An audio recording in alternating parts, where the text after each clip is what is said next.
entrada a la siguiente charla damos el agradecimiento a la abogada del Hospital Pablo Tobón, la doctora Aura Usuga Sepúlveda, quien es la abogada líder en el proceso de salud, y vamos a tener un tema, digamos, explicando un poquito lo que es la parte jurídica, terminando nuestro ciclo que habíamos tenido de trastornos del desarrollo sexual, y nos van a ilustrar un poquito sobre en qué está la parte jurídica actual en Colombia, y le damos pues las gracias a la doctora Aura por sacar parte de su valioso tiempo para ayudarnos con esta conferencia. Buenos días, doctora, adelante.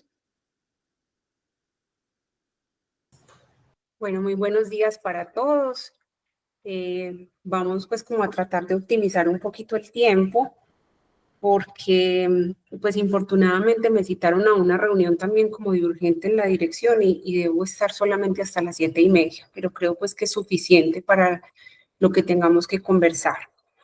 Bueno, frente a la solicitud que ustedes me hicieron de hablar sobre el procedimiento de asignación de sexo, de antemano les pido pues excusas por las imprecisiones que tengan los términos técnicos, ya con esa parte me colaborarán ustedes y yo les hablo desde el ámbito jurídico.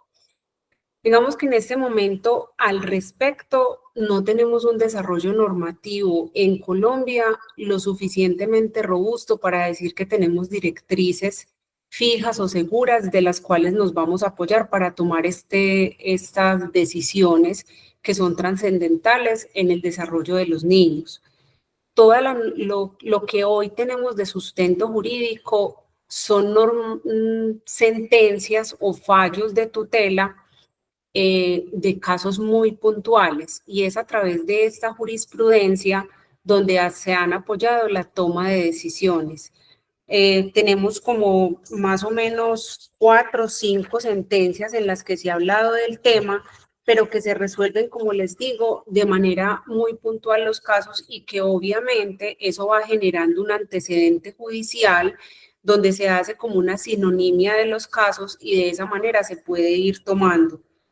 Pero yo me voy a ir a casi que a darles como la conclusión antes de desarrollar el tema, y es que este tipo de cirugías y este tipo de casos que normalmente generan, si queremos llamarlo así, dilemas éticos para la toma de decisiones en estos pacientes, tiene que ser de manera muy puntual. No existe una receta normativa en este momento donde yo les diga hay una ley concreta que nos habla del tema y en el que se puedan tomar decisiones.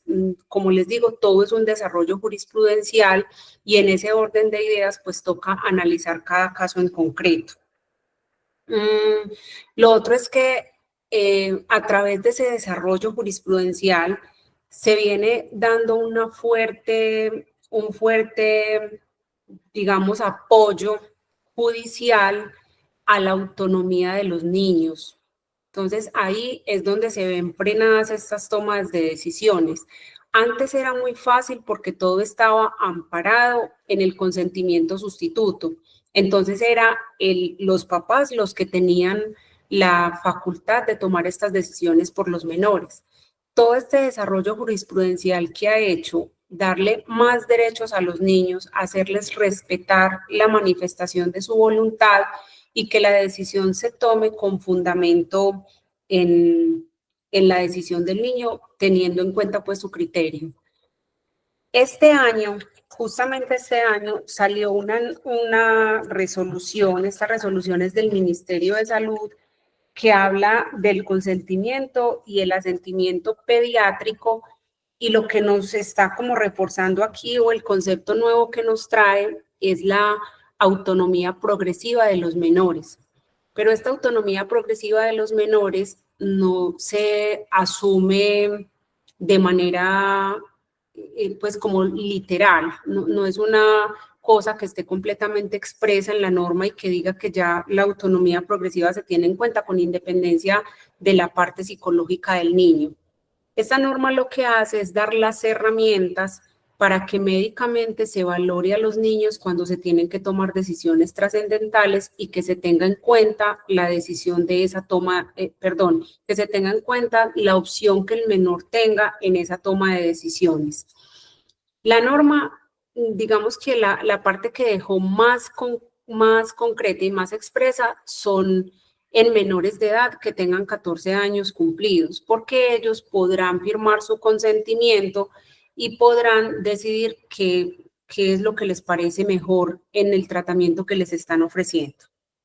Entonces, con ellos no tenemos un problema, pero sí está el problema en los menores de 14 años, porque se tiene que tener en cuenta la voluntad del niño, se tiene que tener en cuenta su criterio al momento de tomar la decisión, pero todo dependerá de la autonomía progresiva. Y es ahí donde entra a actuar un grupo interdisciplinario y es los médicos tratantes de la patología del menor, pero también tiene que entrar una valoración por psicología y psiquiatría, donde ellos determinan cuál es ese desarrollo mental que tiene el niño y esa capacidad progresiva hasta dónde va.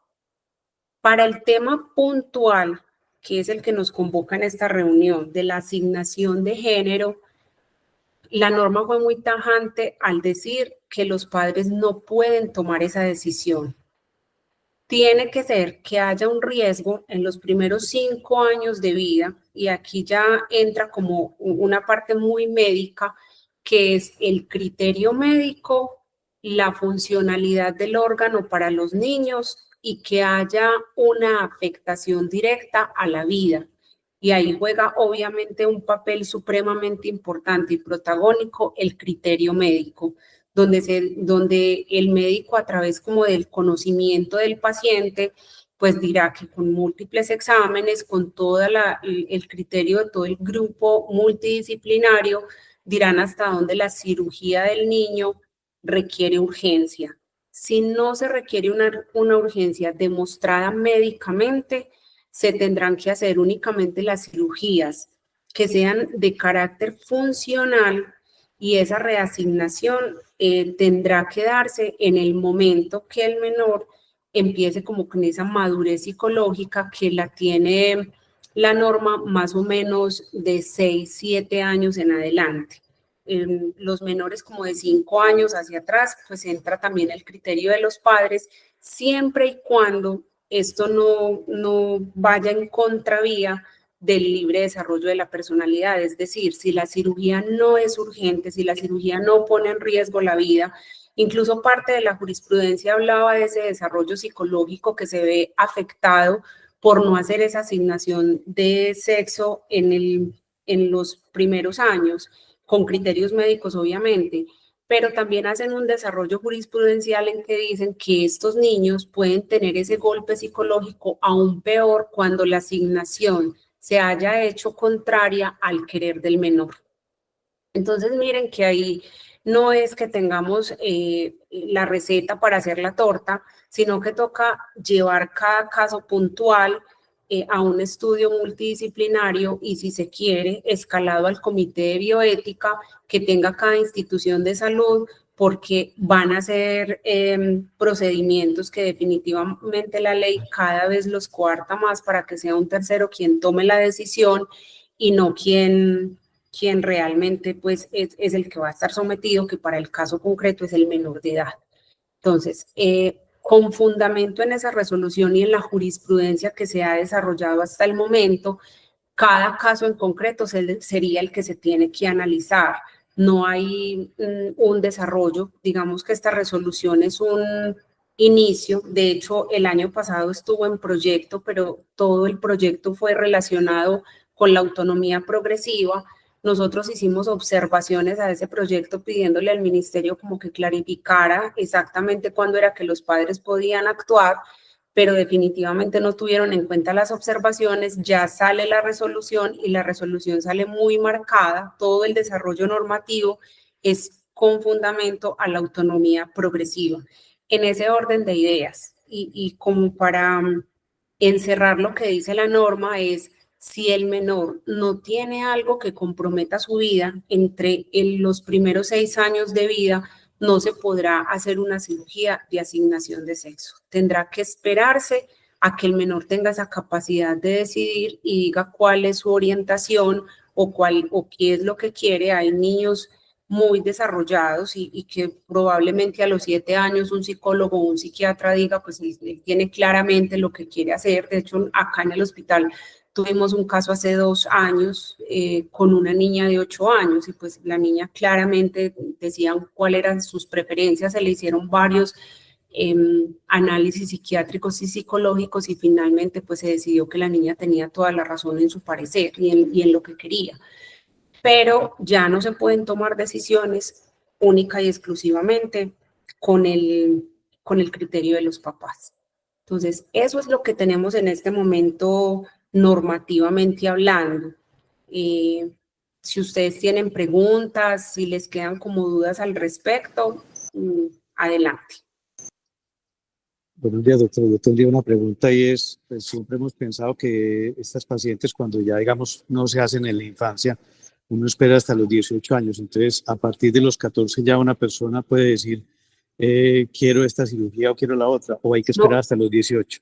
No, doctor, ni siquiera hasta los 18 años.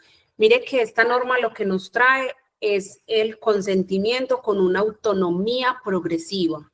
Significa que desde los 7 años en adelante, si se quiere desde los 6 años, y el niño tiene esa capacidad psicológica y psiquiátrica para tomar esa decisión, se debe tener en cuenta el criterio del niño. O sea, Bien, con 14 años ellos tendrán que firmar el consentimiento informado, que hasta el momento el consentimiento informado estaba única y exclusivamente firmado por los papás. Ya no, ya la norma le da capacidad a ese niño de 14 años para que firme su consentimiento informado y si el procedimiento pues es un procedimiento de alto riesgo, que en instituciones como esta, de hecho, yo diría que el 95% de los procedimientos son de alto riesgo, pues digamos que por más como por una prevención jurídica, se podrá tener en cuenta también la firma de los papás y es como un endoso que se hace del papá, pero realmente la firma que cobra peso en el consentimiento informado es el del niño de 14 años. De 14 años hacia atrás estará el asentimiento del niño o desistimiento, porque es que eso también es lo que creería que es para donde apuntan los casos complejos, porque una cosa es cuando el niño dice yo estoy de acuerdo con el procedimiento, pero otra cosa muy distinta es cuando el niño se niega rotundamente y ahí es donde nos vamos a encontrar con situaciones que se presentan dilemas bioéticos porque la norma nos dice, ojo, que si el niño manifiesta que no quiere el procedimiento hay que tener en cuenta. Y hay que entrar a evaluar su capacidad de tomar esa decisión, de si él es consciente de lo que está haciendo, y ahí es donde entra psicología y psiquiatría. Entonces, cada caso habrá que evaluarlo, pero lo que sí se debe tener presente es que desde los 6 años en adelante se tendrá que tener en cuenta el criterio de autonomía progresiva, es decir, no se hace la cirugía a los 4 o 5 años, pero si a los 6 años, a los 7 años ya el niño fue capaz de tomar esa decisión, se tiene que tener en cuenta ese criterio. Muy bien, muchas gracias.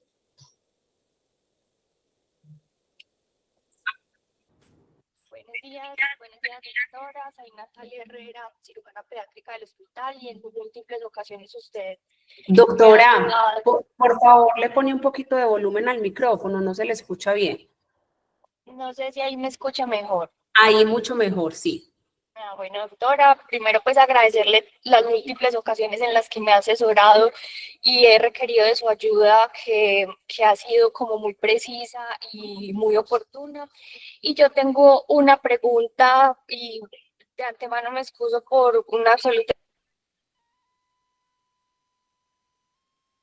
Doctora, se fue. Desconocimiento. Se fue el audio, doctora. Doctora, se le fue el audio, no alcanzamos a escuchar.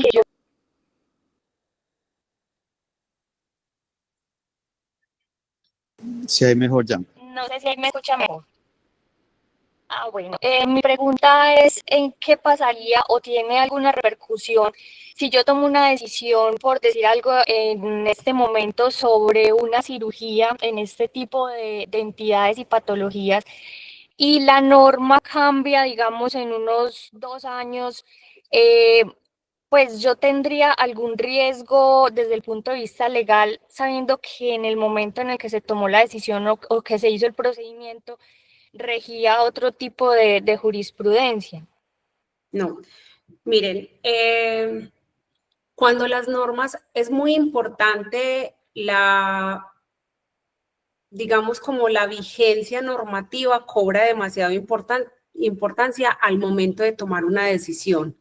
Entonces, si una norma, y eso es en cualquier campo, en la medicina o en las decisiones empresariales, en cualquier tipo de empresas, donde yo tome una decisión con una norma vigente, a mí me ampara la vigencia de la norma. En ese orden de ideas, tomando ese tipo de decisiones con un criterio normativo vigente al momento de hacerse y de ejecutarse la decisión, yo estoy amparado por esa norma. Obviamente las normas todo el tiempo están en evolución, todos los días salen lineamientos normativos nuevos y hay que estarse actualizando al respecto. Pero finalmente lo que yo tenga de vigencia en el momento se toma en cuenta. Para el caso médico concretamente, y es una cosa de la que ustedes, y yo se lo digo a todos los médicos en todas las áreas, no únicamente pues en este tema de cirugía, sino en cada disciplina que cada uno de los médicos tiene, y es el criterio médico. Miren, lo mejor que puede hacer un médico es cuando toman esa decisión basado en un criterio, y ese criterio médico está apoyado en exámenes diagnósticos, en un equipo multidisciplinario, en un estudio juicioso de la enfermedad. Tener una nota médica bien sustentada es la mejor herramienta que ustedes tienen para una defensa jurídica al momento de una reclamación.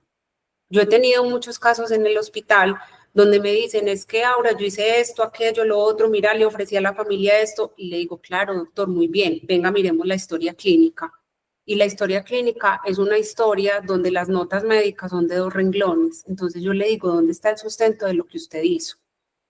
Y no puede ser que en el momento que ya tengamos una demanda caminando, una reclamación o un proceso, si se quiere, ante el Tribunal de Ética Médica, pues nosotros empecemos a llenar la historia clínica de notas aclaratorias.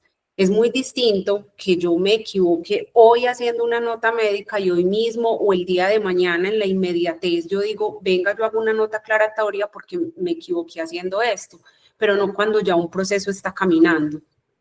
En ese orden de ideas, la vigencia normativa y el criterio médico tienen un papel muy protagónico al momento de una defensa ante una reclamación. Y si se quiere, tiene aún más peso el criterio médico bien sustentado. Porque es que, por ejemplo, una norma puede decir cualquier cosa, pero ustedes tienen un principio que no pueden perder de vista y es el principio de beneficencia para el paciente. Puede que a mí una norma me diga lo contrario, pero ustedes con su conocimiento científico frente a una enfermedad saben que si toman una decisión, por más que lo diga la norma y eso afecta a la salud del niño, ¿qué prima? La beneficencia del paciente. Entonces, en ese orden de ideas, no pasa nada con una vigencia normativa, pues para eso es esa vigencia y cuando la norma se deroga, se derogó. Y de hecho les digo una cosa, las normas nunca se derogan de hoy para hoy. Es decir, hoy sale una resolución y la resolución está derogando esta 309, que fue la última que salió al respecto, no empieza a operar hoy mismo. Las normas siempre dan un periodo de transición de la norma.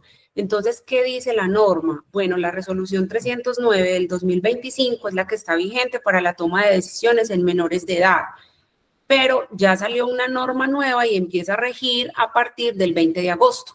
¿Por qué? Porque le dan esa transición a la norma o hay normas que sí entran en vigencia inmediata, pero las decisiones que se toman con la vigencia anterior están amparadas de la vigencia anterior.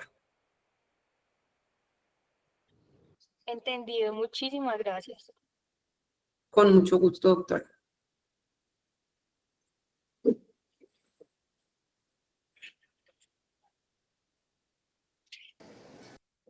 Yo tendría otra pregunta en cuanto a si la norma dice el comité tiene que estar conformado exactamente por tal y tal y tal especialista o cada hospital más o menos puede ser como autónomo en decir quién está en ese comité para estudiar estos casos.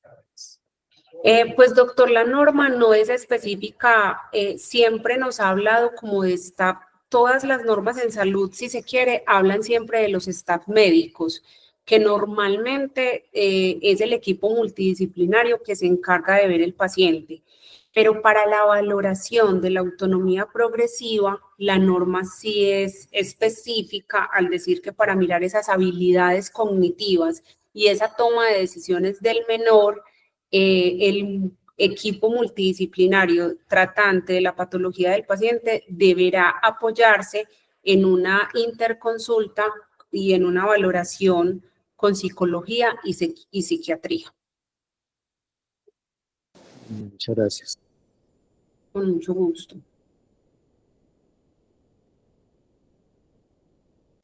Si tenemos alguna otra pregunta para la doctora. Doctora, te hago una pregunta. En algún momento también había una sentencia unificada que recomendaba que el consentimiento informado fuera completo, repetitivo y persistente. O sea, de hecho recomendaba, sobre todo en el tema de asignación de género y de cirugías correctivas, hacer siempre varios consentimientos en diferentes momentos del proceso. No sé si eso cambió o qué recomendación usted tiene. No, digamos que en el tema del consentimiento, esas características siguen cobrando vigencia. O sea, el consentimiento tiene que ser persistente y reiterativo. Yo les voy a hacer un símil, por ejemplo, con la norma de eutanasia. La norma de eutanasia en este momento es una norma que está muy vigente, que yo creo que para todos ustedes también es muy conocida, porque pues cada vez la gente conoce más sus derechos y cada vez están haciendo mucho más estas solicitudes y cada vez más la gente conoce sobre el documento de voluntades anticipadas. ¿Qué dice la norma todo el tiempo? Y es una norma supremamente vigente. Y durante todo el desarrollo normativo hace mucho énfasis en el consentimiento, en la manifestación reiterativa y en el preguntar al momento de hacer el procedimiento. Es decir, un comité de eutanasia, por ejemplo, tiene que hacer un estudio de cada caso para saber si definitivamente se dice que el paciente tiene un concepto favorable o que no es favorable, ¿cierto? Incluso si el paciente tiene un concepto favorable, al momento mismo en que entra el médico que va a hacer el procedimiento eutanásico o el acto eutanásico, el paciente puede decir desisto, ya. O sea, en este mismo momento que usted venía a ponerme el medicamento, yo desisto, ya lo pensé y no quiero, o más adelante lo voy a volver a hacer, ¿cierto? Ya ahí se manifiesta. En ese mismo momento se puede reversar ese consentimiento que el paciente había dado y reiterado durante todo el tiempo. Exactamente eso mismo pasa con las cirugías y de hecho esta resolución 309 que está recién desempacada dice mucho de eso, preguntarle al menor reiteradamente cuál es su voluntad y hasta el último momento preguntarle al menor cuál es su voluntad. Yo creo que aquí ustedes tienen un reto muy grande y es que se tiene que tener muy en cuenta el criterio del niño y ese criterio del niño entra explicándole al niño cuáles son las consecuencias de una cirugía, qué pasa si se la hace o no se la hace, hasta cuánto tiempo tendrá para hacérsela. Todas esas explicaciones se le tienen que dar al menor de edad. Nada más esta semana estaba en una reunión con pediatría porque estamos haciendo la organización de los protocolos para poder tener en cuenta esta norma y me preguntaban los doctores, entonces ya nosotros no hablamos como hacíamos con los papás en el rinconcito, que uno normalmente se sienta a hablar con los papás. No, la norma nos está pidiendo que alrededor de los papás también sientan al menor de edad y le expliquen y el menor de edad tendrá que dar su opinión. Entonces, en ese orden de ideas, sí tenemos que tener en cuenta estos criterios que hacen parte como de esa autonomía progresiva, que hacen parte de esa toma de decisión del menor y que finalmente pues se podrá hablar incluso de consentimientos conjuntos porque entra a jugar el criterio médico, la decisión del niño y la decisión de los papás. Probablemente nos veamos enfrentados a dilemas bioéticos cuando la decisión del niño vaya en contravía con la de los papás y entra a jugar un papel muy protagónico y muy importante el criterio médico porque será el que finalmente dice cuál es la beneficencia para el niño, que será el criterio o el principio que va a resolver un dilema ético de esta categoría.